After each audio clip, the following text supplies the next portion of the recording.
Sean todos bienvenidos a En el Corazón de Aztlán con Ciro Rebollar Rodríguez. Episodio 1x42, El último aliento. Hola nuevamente a todos, espero que se encuentren muy bien. Antes de comenzar, quiero agradecerles su continuo apoyo, quincena a quincena, a este podcast. Aprecio toda su retroalimentación y mensajes de aliento. Le envío un saludo muy especial a Ociel de Querétaro y a mi amigo Amorfo Studio.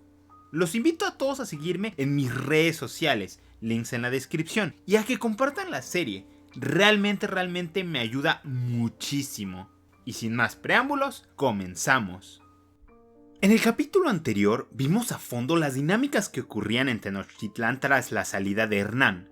Como recordarán, al mando de la capital quedó su fiel aliado Pedro de Alvarado. Este era temperamentalmente muy distinto a su capitán, priorizando la fuerza bruta frente a la negociación y diplomacia. Ojo, Hernán también ejercía violencia con regularidad, sin embargo era mucho más inteligente al respecto. Dejando esto de lado, el clima en la ciudad era uno de paranoia y preocupación. Información acerca de la guerra entre castellanos excitaba la imaginación de los tenochcas. Y por su parte, los españoles que quedaban en Tenochtitlán estaban muy desmoralizados. Pese a esto, la fiesta de Toxcal, una celebración muy importante dedicada a Huitzilopochtli y a Tezcatlipoca, estaba siendo organizada. Cortés había dado permiso para ello, y Alvarado lo había reiterado con la condición de que no hubiese sacrificios humanos. Los mexicas no podían aceptar esto, y avanzaron en sus planes. Esto enfureció a Alvarado y, combinado con falsos reportes de una supuesta rebelión, decidió atacar durante el último día de la celebración. La matanza fue generalizada. Los mexicas no iban armados, así que tuvieron poca oportunidad de luchar. Aunque, avanzada la tarde, lograron repeler y asediar a los europeos en su cuartel. Durante este incidente, una buena parte de la nobleza mexica, el orgullo del imperio, falleció ante las armas europeas, y los planes de Hernán parecían haber colapsado. Cortés había salido victorioso de su batalla contra Narváez, y su ejército se había reforzado con bastantes hombres, caballos y artillería. Naturalmente su moral se había elevado, y decidió enviar contingentes de sus hombres a colonizar dos nuevas regiones. Desafortunadamente para él, mientras marchaba de regreso a Tenochtitlán, le llegaron las noticias de lo ocurrido y la terrible situación en la que se hallaba su teniente. Inmediatamente revirtió sus planes de conquistar nuevos territorios y ordenó concentrar, en cuanto pudieran, todas sus tropas en Tlaxcala. Cortés y sus soldados arribaron a Tlaxcala bastante exhaustos y preocupados, con algunos al borde de la muerte por hambruna. El liderazgo tlaxcalteca se encontraba igualmente ansioso. Las noticias de la matanza y el asedio al cuartel eran malos presagios sobre su victoria. Asimismo, Xicoténcatl el joven seguía esparciendo las dudas que tenía sobre los forasteros y utilizaba el incidente de la matanza como prueba fehaciente de sus palabras. Independientemente del escepticismo, los tlaxcaltecas ya estaban demasiado coludidos, por lo que reiteraron su amistad con Hernán e ignoraron al joven príncipe. Después de un tiempo, el ejército de Cortés se reorganizó en la ciudad y comenzaron con su marcha al lago de Texcoco. Al llegar, algo se hizo inmediatamente evidente. El mundo parecía vacío. Durante su anterior incursión, el camino había estado repleto de espías y mirones. No obstante, en esta ocasión, todo parecía despoblado. Esto era claramente tenebroso, pero también tenía sus ventajas. Hernán esperaba que los mexicas organizaran un enorme ejército para detenerlo, y al no hacerlo, nuevamente le cedieron la iniciativa. Lentamente, el ejército castellano entró a la ciudad de Texcoco. Aquel vibrante señorío parecía desértico y la recepción carecía de toda pompa y solemnidad. El único de los señores texcocanos que salió a su encuentro fue Ixtlilxóchitl, medio hermano de Cacama y enemigo acérrimo de Moctezuma. El noble texcocano le explicó a Hernán más de lo ocurrido, incluyendo el hecho de que Alvarado estaba atrapado en el palacio de Axayácatl. Durante la noche llegaron 2 enviados castellanos que habían logrado escapar. El mensaje tenía 3 partes. 1. Los mexicas llevaban buen rato sin montar algún ataque. 2. Los castellanos podían comprar comida, pero era muy peligroso y a precios bastante altos. Y 3. Tlatoani le mandaba decir a Cortés que lamentaba muchísimo todo lo ocurrido, pero que él no tenía responsabilidad de nada. Con esta información, Hernán continuó su marcha. La ruta que siguió fue por el norte, a través de la antigua ciudad de Tacuba. Como recordarán de hace muchísimos episodios, Tacuba fue la ciudad tepaneca que salió con los mexicas para liberarse de Azcapotzalco, y en general era considerada el aliado más cercano de los tenochcas.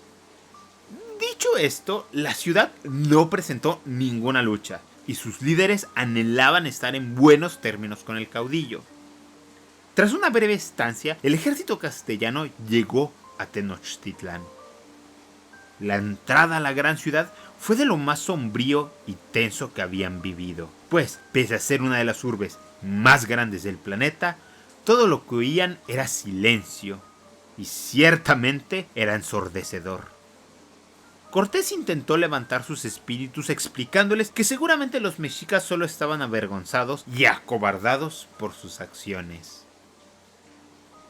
Al llegar al palacio, sus ánimos mejoraron. Y sin lugar a duda, Alvarado y sus hombres estaban extasiados de ver a sus compatriotas. Su estado era peor de lo que esperaban. El asedio los había dejado hambrientos y sedientos, al borde del colapso nervioso y la muerte. Apresuradamente, el caudillo le exigió una explicación a su subordinado, el cual se lanzó en una letanía de explicaciones para justificar su error. Hernán no estaba contento al respecto, y le dijo que aquello había sido una locura. Sin embargo, en aras de volver a la normalidad, no lo castigó. Eso sí, Alvarado, que hasta este punto había sido su mano derecha, el número 2, fue relegado. Y hablando de personas relegadas, Moctezuma, el gran emperador mexica, quería una audiencia con Cortés para aclarar las aguas.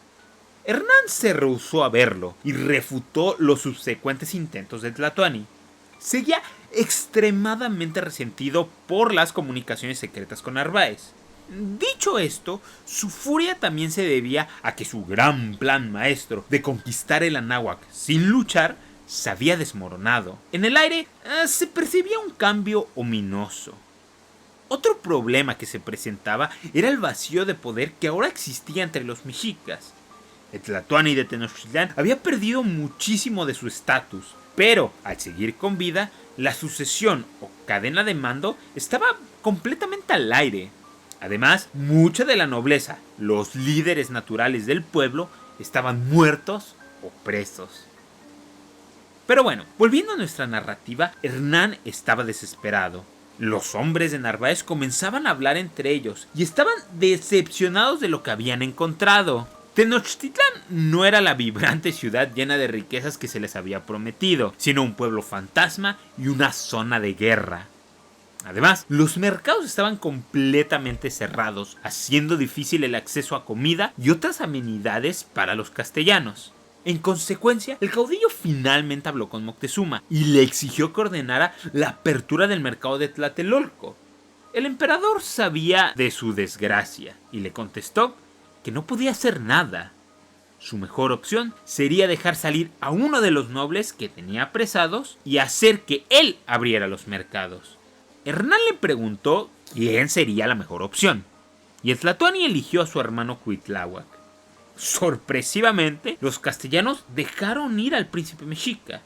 Ciertamente Cuitláhuac era la mejor opción. Su oposición a los castellanos lo hacía popular entre los mexicas y su linaje le daba legitimidad. Tal parece que Hernán subestimó o ignoró estas cualidades debido a su necesidad.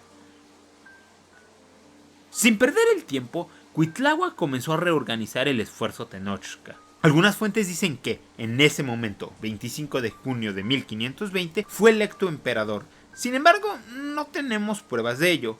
últimamente da igual, Cuitláhuac era ahora el líder militar y político mexica. Los efectos de esto se vieron inmediatamente. Los castellanos intentaron enviar mensajes o moverse por la ciudad, pero eran atacados y obligados a devolverse a su cuartel. La peor pesadilla de Hernán se había vuelto realidad. Estaban completamente rodeados por una población hostil. Los ataques se intensificaron y los mexicas comenzaron a lanzar flechas y demás proyectiles hacia el palacio, además de que le prendieron fuego al edificio.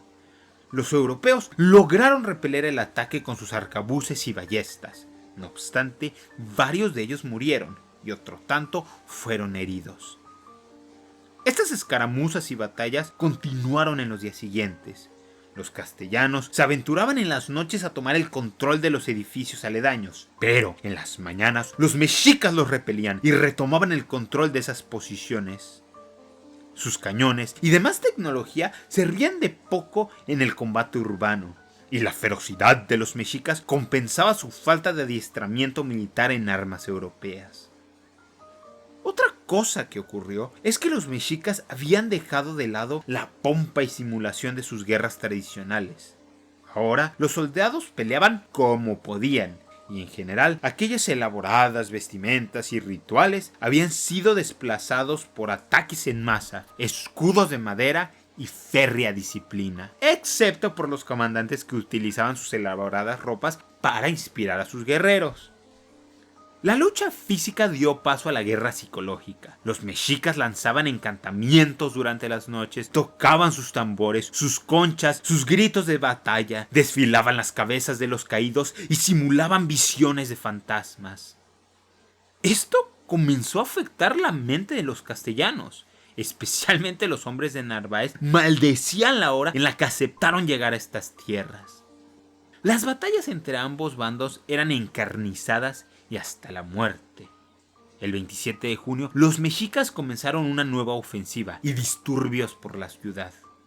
Hernán estaba bastante afligido por ello. A lo lejos, veía cómo los comandantes, bien vestidos con sus plumas y oro, dirigían con fervor a sus guerreros. En particular, le causó confusión la reverencia que le tenían específicamente a uno de los comandantes, el cual era Cuitláhuac, pero a lo lejos no se distinguía muy bien. Hernán le pidió a Moctezuma que identificara a estos hombres, y este le dijo que sin lugar a duda eran familiares suyos, pero que no creía que fuese su hermano, pues era impensable que los mexicas eligieran a un nuevo líder con él todavía vivo. Cortés estaba incrédulo, pero al final de cuentas era irrelevante su identidad. Lo necesario era calmar aquella situación y frenar la violencia. Para ello, el caudillo creía que su mejor curso de acción era utilizar a Moctezuma, al igual que Alvarado lo utilizó tras la matanza del Templo Mayor.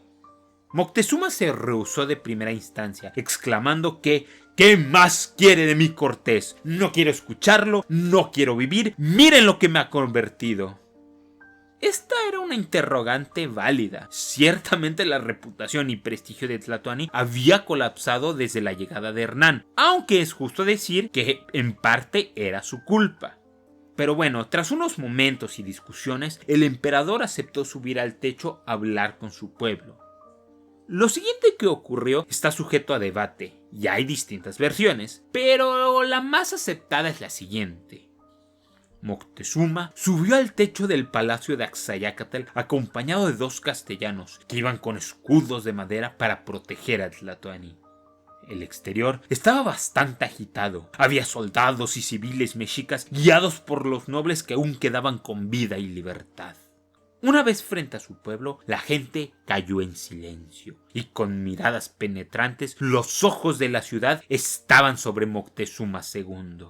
Su mensaje fue en cierta medida una repetición de lo dicho jornadas antes, explicando que los castellanos habían prometido abandonar la ciudad y que no había necesidad de continuar la guerra. En especial, hizo un llamado a sus primos y hermanos, los comandantes mexicas, para que entraran en razón. Sus palabras cayeron en oídos sordos y miradas furiosas. Según algunas versiones, Cuauhtémoc, uno de los jefes más jóvenes, salió a responder a su primo, exclamando que ¿por qué deberían escuchar a Moctezuma si tan solo era la prostituta de los castellanos? ¿Realmente creía que estaban luchando por él? Al contrario, él había traicionado a su reino y merecía ser castigado. La otra versión dice que los comandantes respondieron tras las cortesías protocolarias que habían electo un nuevo señor y que la guerra continuaría hasta que cada uno de los enemigos estuviese muerto. Independientemente de cuál de las dos versiones les parezca real, el resultado fue el mismo. Los mexicas abandonaron a su estéril líder, asqueados y horrorizados por su complicidad. Con furia, lanzaron contra él una frenética lluvia de dardos, piedras y flechas. Los castellanos intentaron frenar los proyectiles, pero fueron ampliamente superados, y 3 piedras golpearon con potencia distintas partes del cuerpo del emperador. Los europeos bajaron a Tlatoani y algunos trataron de curar sus heridas, pero este rehusó categóricamente cualquier tratamiento. Llegados a este punto, ¿para qué vivir? En las afueras del palacio, la guerra continuó y el destino de todos quedó al aire. En la mañana del 30 de junio de 1521, Moctezuma II, emperador de los mexicas, Güey Tlatoani de Tenochtitlán y señor de la Náhuac, falleció y, pese a algunos rumores, murió en la creencia de sus propios dioses. Moctezuma es uno de los personajes más famosos de la historia de México y ciertamente el mexica más conocido a nivel mundial. De hecho, el popular himno de los Marines estadounidenses arranca con la frase: desde los salones de Moctezuma a las costas de Trípoli peleamos las batallas de nuestro país. Pese a esta fama y reconocimiento, la realidad es que la figura del emperador es poco entendida, estudiada y conocida entre la población general. Esto provoca que queremos una versión mitológica y romantizada de él. En este podcast me siento orgulloso de traerles un retrato justo de todos estos hombres y mujeres, que al final del día son tan solo eso, seres humanos, de carne y huesos. Moctezuma es, sin duda, una figura trágica, producto de su educación, cultura y defectos. Las cualidades que lo hacían deseable como emperador, como su religiosidad, lo convertían en un líder inefectivo para estos momentos de crisis. Un líder que, ante la presión de un huracán político no visto en casi 100 años, se rompió y se convirtió en un títere rechazado por su propio pueblo. Además, está la moralidad de su reinado previo a la llegada de los castellanos.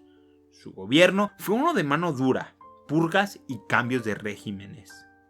Moctezuma era un hombre inflexible, dispuesto a grandes cantidades de violencia para mantener la hegemonía de su dinastía y de su nación.